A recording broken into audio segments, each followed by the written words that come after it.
Local productions seen on Delta College Public Media are made possible with support from viewers like you. Thank you.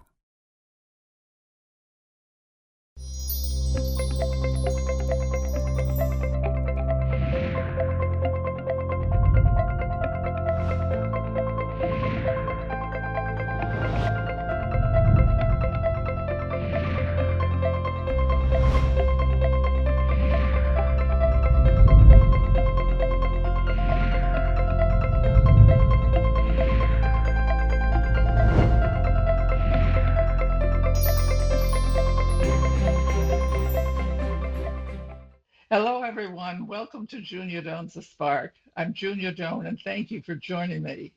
My guest today is Stephen Lindsay, the president and director of Rare Jewels International, a luxury jewelry company based in Palm Beach, Florida. Welcome, Stephen. Stephen, jewelry is of interest to so many societies, but in our society, when someone talks about a gem, what does it mean to a jeweler? Today, rare gems are basically put into the same category as precious stones were. Precious stones used to be strictly for stones: diamonds, rubies, sapphires, emeralds. And today, you have stones like rhodolite garnet and certain other stones that have great value. It's the rarity, the color of the stone, the brilliance of the stone. All of these different factors are what make it valuable. And who decides that? Well, there are organizations like the Gemological Institute of America and other grading laboratories around the world, like Gublin, that grade these goods, but the decision really ultimately comes from the trade itself, from the business itself, and also from the reaction of the public. How is the jewelry business structured? It's structured from people that are cutters and manufacturers, jewelry manufacturers. You have wholesale and you have retail. So a person who's just starting out, how would you recommend them starting? In terms of collecting or in terms of being in business? I think a third way, if you were going to buy an engagement ring or another kind of ring or bracelet, where would you go first, or what would you want to know first? Well, I think what you would want to know is what the quality, if it's an engagement ring, you would like to know what the cut, the color, the clarity of the stone is. How big is it going to be? How well made is it? How well cut is it? That's all going to determine future value. And I think in terms of your taste, what type of design you would like, what are you really trying to achieve with the gift? Would you want to go to a reputable jeweler to start? Would you want to go to the internet? I think you can go to all of these different places. If you know wholesalers and dealers, people that are at the source end of the business, that would probably be your best place to go, because that's where you're going to get your best price and probably the finest selection of goods.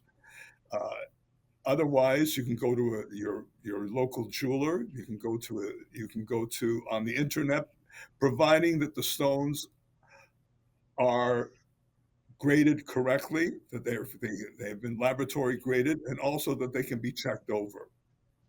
And from time to time, what I do basically is I will have a diamond. If it's a diamond, it's a loose stone. I will have it rechecked, and then I'll have the Gemological Institute of America send the stone directly to the individual so they know exactly what they've got and where it's coming from. I see. And how do you decide to price it? Is within certain margins of what this stone would get, but it's either better or worse than others in that category? I think what you're looking for is going to be the most beautiful stone for the dollars that you're paying. That seems difficult to do for a beginner. So Well, I grew up in the city, and on 47th Street in Manhattan, there's right. a whole row of jewelry stores, one after the other, and many inside, these things? Where are they in the business structure? They are both retailers and wholesalers. They're both in a lot of cases. Some are manufacturers and some are not. And you really have to, you really have to check into them. But a lot of them are basically retailers. And so, if you wanted to become a collector, tell us about that part of the Well, business.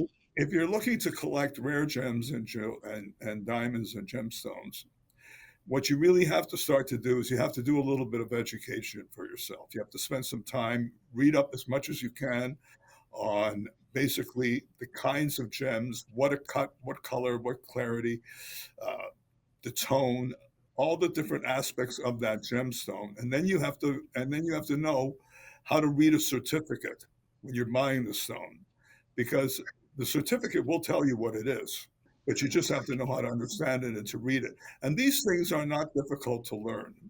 They can be done by any individual.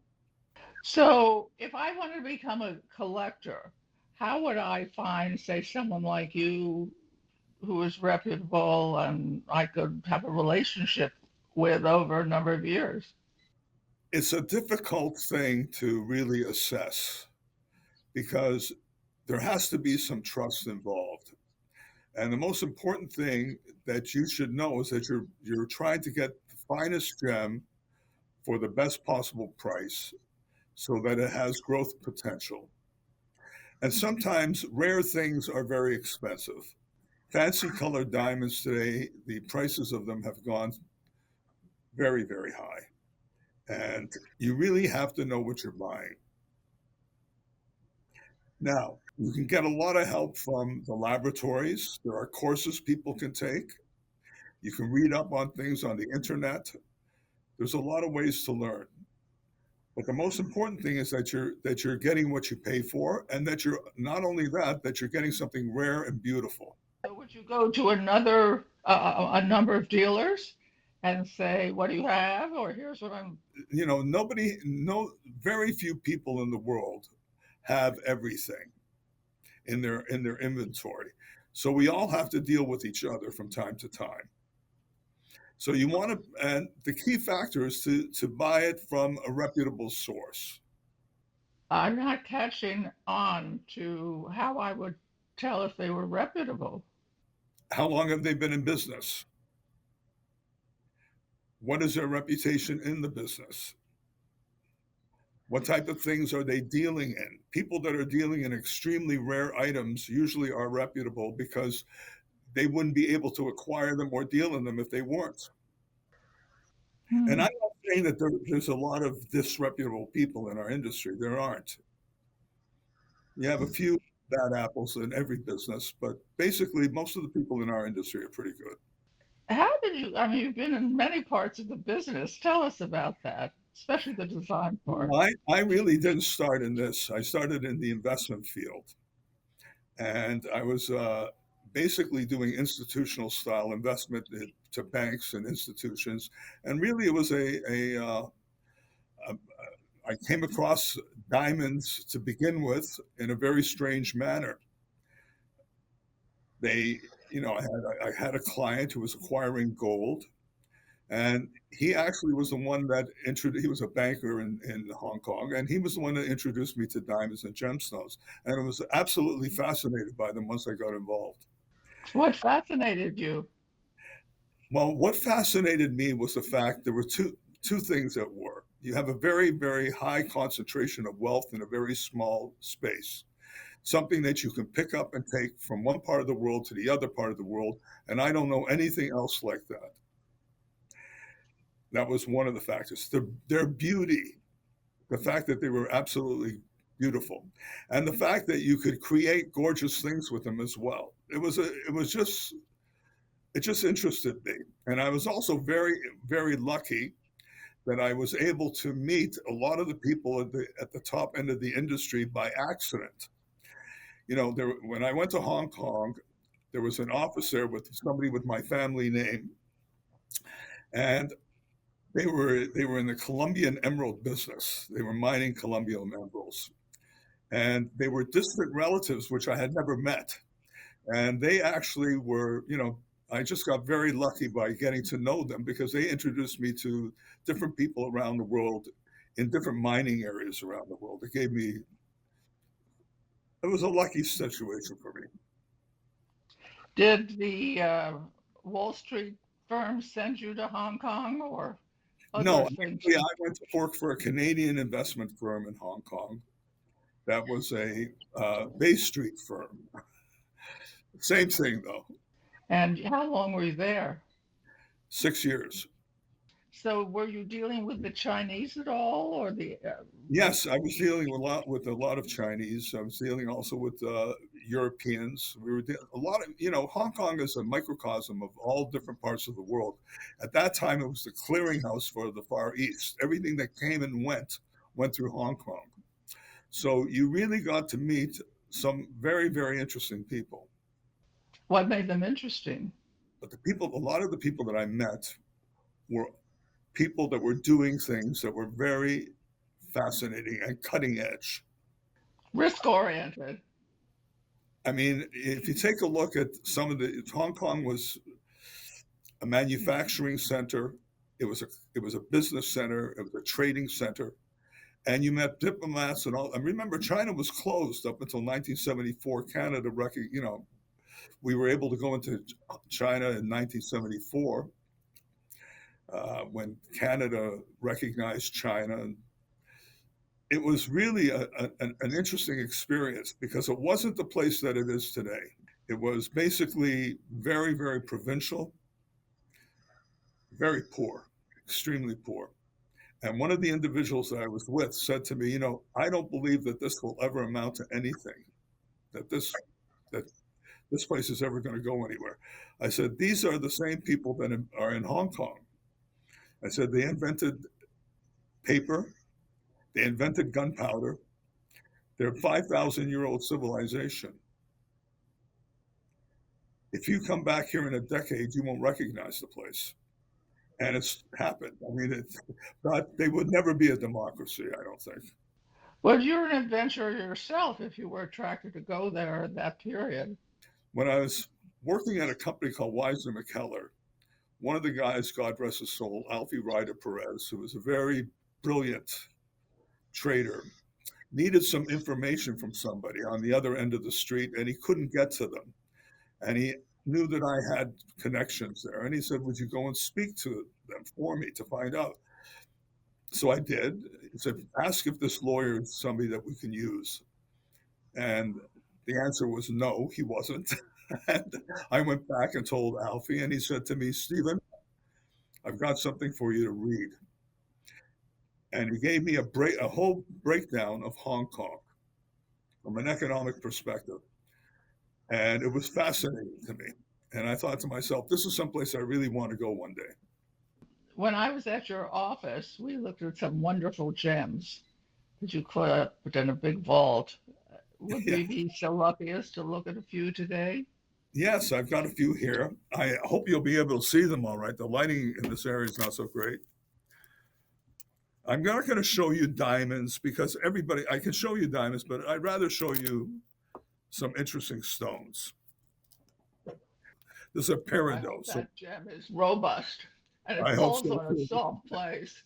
All right. Just say one word about the shape, the cut, the It's color. an oval brilliant cut, and it's a peridot, and it's a gem color. It's an extremely great color. It's extremely beautiful green, and it's rare. Does it fade in time if kept in the light? No. Because I sort of experience that aquamarine fades a little. Does it? They can. It depends on how they're treated. Remember, a lot of them are treated stones, but if they were heat treated, they usually stay permanent. But this will not fade. Now, would people ever want to wear that, or is it too? Yes, of course. I mean, there are people who want to put it in a vault, and there's people who want to wear it. But I would make a piece out of it. This is, in my opinion, a very rare and undervalued stone. This is green tanzanite. And that's an oval. I'm trying to see the This is shape an because it's got oval. It's an a oval surround brilliant. of diamonds, I think. Yes, it has fancy yellow diamonds and white diamonds, and black enamel. Interesting. A gorgeous piece. It is the piece structured to protect the stone by Yeah, being a little higher than the top part of the stone or not? it it is. You're correct. It's set in a manner in order to protect it because it's a very soft stone, like emerald. It's an emerald cut stone. Oh, yes, I see that now. Now, is this the Now this is a stone that pink we would look topaz. at primarily for This is size a and pink color, topaz. as well as clarity, or there are ranges of color? There's ranges of color, but this is an excellent color. If this was a diamond, it'd be worth $10 million. That is So it beautiful. did fall. Now, That better? about how many carats is that? What is the weight or of This is that? this is 18 carats. Looks very big. It is big. Okay, next. Actually, you know what? Let me check and see. Yeah, it's about 20 carats. This is here's a necklace. This is easier for me to show. Again, oh, yeah, I see the stone in the center. Um, That's a sapphire. Now they come all ranges of blue, Yeah, yes well, or no? this is a very good color. It's a very rich stone, very rich, very good color. Is there any like radiance you look for in sapphires or just the color? The color is the most important factor. Clarity is also very important, but it's not graded not with the same emphasis as a diamond would. I like that green stone. And tell us about that. Okay, this is the same stone as the other stone, peridot, And it's set in what? and it's set in platinum with That's an diamond. older piece, is it? No, it's actually a fairly new piece. It was just made about a year ago. So are there styles like Art Deco and how do styles in jewelry work? Everything comes around again. You know, Art Deco was very in favor in the 30s, and now today it's come back again quite strongly. I personally I like a designer that can give me basically a range of different designs. I'll give you an idea. This necklace came out beautiful. This was the original design. This is a working drawing, Beautiful. all a nice size, oval, Yes. cabochon. Beautiful, beautiful. It came out gorgeous. They range from like 4 carats all the way up to 16 carats. This is a bracelet, and this design was actually done for an individual, and we wanted to give them an opportunity to see what it would look like paved with diamonds and what it would look like without. So we did half of it paved with diamonds, the other half without, and it's pearls bracelet. Oh, interesting. What was the decision the client made? The decision went with the diamonds. Yes, I don't, and to I add a sparkle. and added quite a bit to it. And this is the matching. This is the ring that goes with that necklace. Yes, love it. You should be wearing sets of jewelry. But my Oh, idea of nice. design, like I feel everybody has different taste, and basically, I think that I like to. I like an individual to give me, if it's a private person doing business or even a store, I want them to give me an idea of what they want, what they're looking for, what their ideas are, and I try and do something on their behalf. I also like to design around stones. I like the stones to speak in other words, I'd rather put down the design around the stone rather than make up a design and put the stones in, find the stones for them. I'd rather utilize the stones and the gemstones and the diamonds in order to create the piece. Show us the green diamond, if you wish. I don't know if I have a green diamond here at the moment. What's a diamond? This is no, I don't have a green diamond with me, but I have a green. What I do have is a ring that you saw. It's amazing. I've always liked glitter. Green, Makes it iridescent, well, and they look alive to me. I don't know. they do, but So they do have souls. Each one is unique and individual, and they say something to you. There's something special about it, almost magical. that's very subtle. I think you have to like what you're doing. It's very important. So it's the stone and not the mountain that gives it a soul. I believe that, yes. Well, also the design can bring out something in it as well. That's very important. It's like, design can make something look much, much, it's very important. By the way, I love the two pictures you have behind you. So happy. You could share and joy. That's a great gift. Spread the joy. They're very nice. Um, well, we're almost at the end of the time we have today, and I want to thank you for sharing a lifetime of knowledge in a field that perhaps you were a pioneer in. I mean, who goes to Hong Kong in the 70s and, Oh, there were a ends lot of up people there. a lot were doing There jewelry. were a lot Really? You of had a people. lot of company in There, jewelry? I mean, in I'll tell jewels? you, Junia, before we sign off quickly, when I got there, I stayed at the Hilton, the old Hilton Hotel originally first, and when I walked I stood there for 2 minutes. I said, "You know what? I'm in a place nobody knows me." And then somebody tapped me on the shoulder and said, "Hi, Stephen." Yeah. Yeah. The world. But anyway, I want to point out you said something arresting to me, really subtle, and that stones and jewelry have souls, have a quality beyond what they look like. And perhaps if I interview you again, we could have a good long chat on that. But anyway, thank you for sharing your knowledge. To contact Junia, send her an email at juniadonsthespark@gmail.com. For more information, program schedules, and news about future guests, go to www.juniadonthespark.com. Thank you for joining us. See you next time on Junia Doan's The Spark.